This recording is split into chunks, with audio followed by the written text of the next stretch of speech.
I just want to briefly touch on, recent events. Obviously, the U.S. is engaged in imperialism. It's pretty obvious to anyone who's paying attention.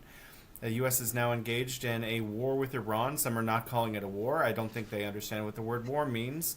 What do you make of this in the context of recent U.S. claims and white papers that the U.S. was going to withdraw to the American hemisphere? Is U.S. imperialism returning to the global empire as usual, or did it never really leave the global stage? Right. I mean, yeah, there's a few threads there. The first thing to say is obviously that this war on Iran, and there's no other word for it. It's a war. It's a flagrantly illegal action. There's no justification in international law or under the United Nations Charter, and on that basis, it has to be condemned in the strongest possible terms.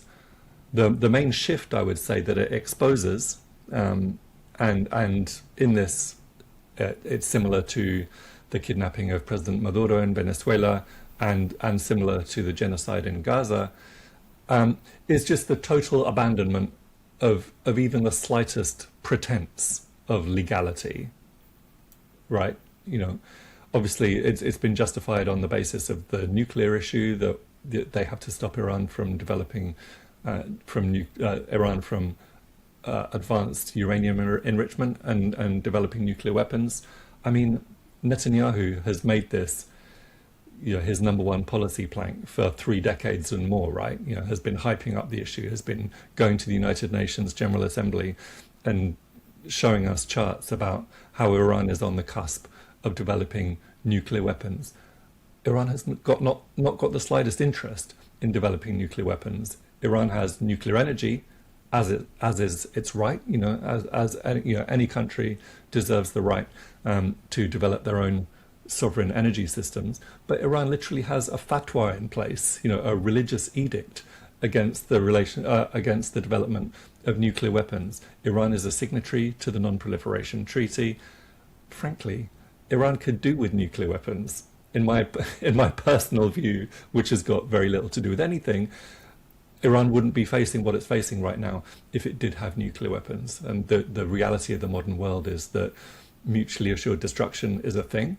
And the countries that have nuclear weapons at least have some guarantee against attack by crazed, lawless countries such as the United States and Israel. And the case in point would be the Democratic People's Republic of Korea, often known as North Korea.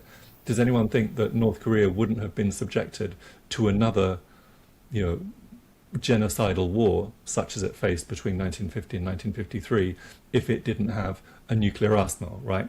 And furthermore, if anyone really wanted to sort out the nuclear issue in the West Asian region, if anyone really wanted the so-called Middle East to be a zone of peace and a non-nuclear zone, then you start in Israel, right? Because Israel has got a few hundred undeclared nuclear warheads and gives no access to the International Atomic Energy Agency.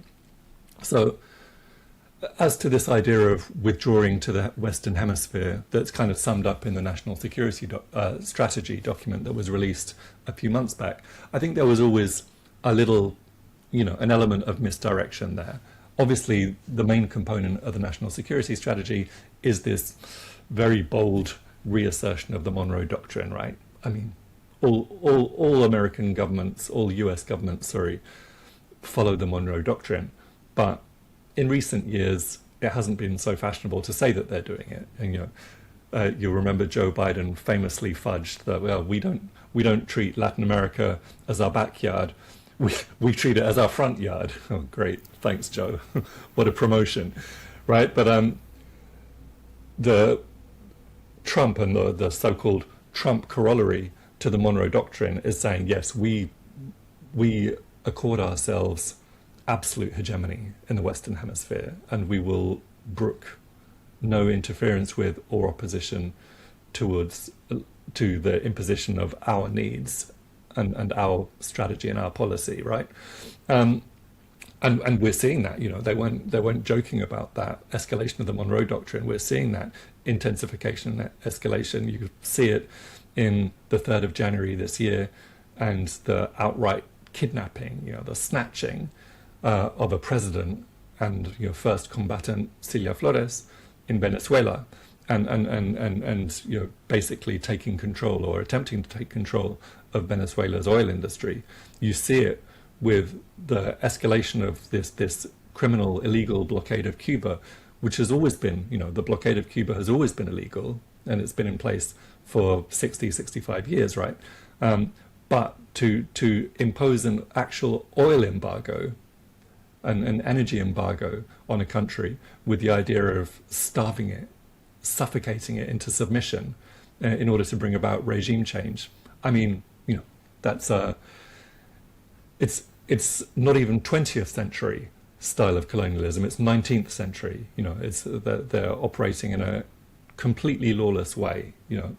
In a way that would have been described around the time of the Opium Wars as gunboat diplomacy. Right. That's what they're bringing back. So the mask has well and truly dropped.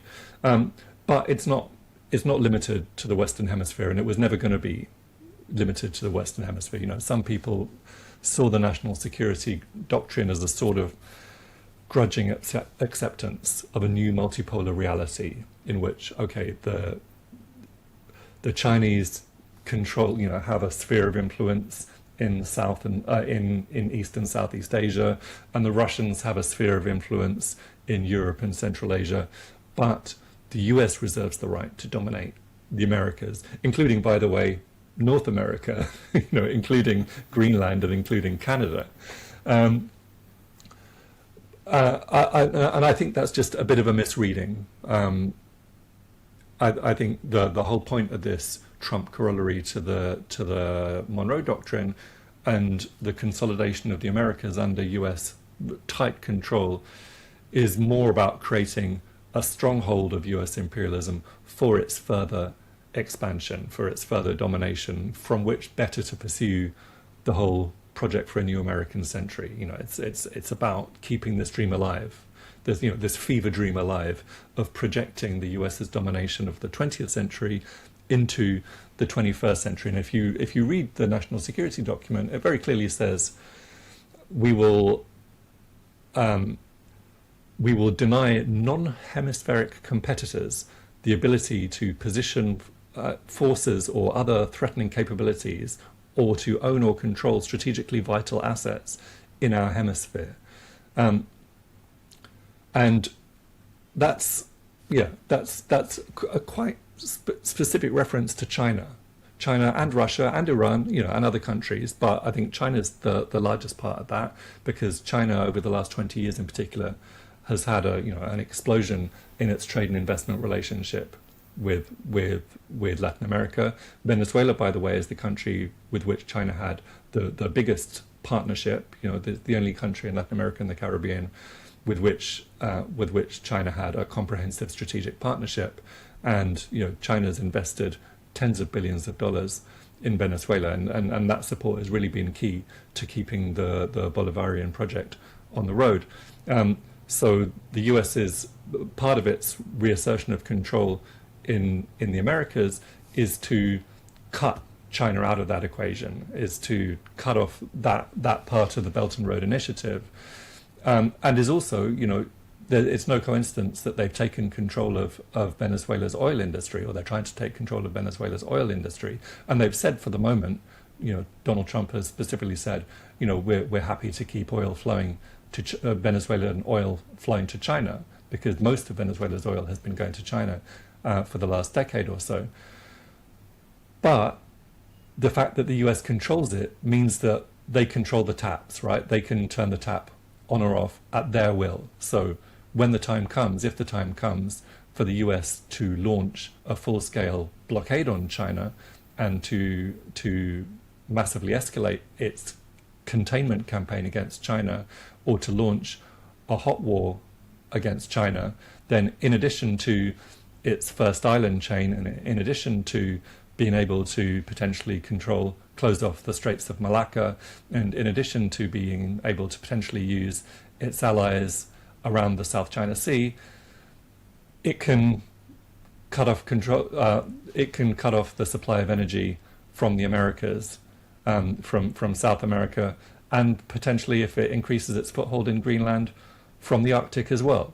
So, I think the notion of a new Monroe Doctrine or a Monroe Doctrine is intimately connected to the overall project for a new American century, which is not an American project, it's a global project.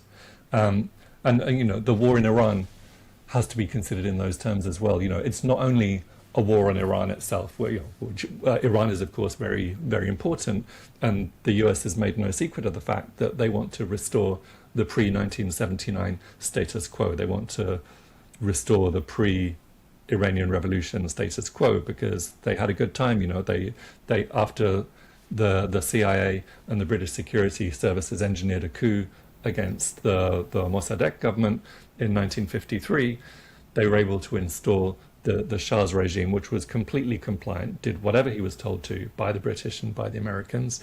And Iran's natural resources, Iran's oil, Iran's gas, was available for exploitation from our part of the world, right? So it was the perfect situation. And the US wants to restore that situation.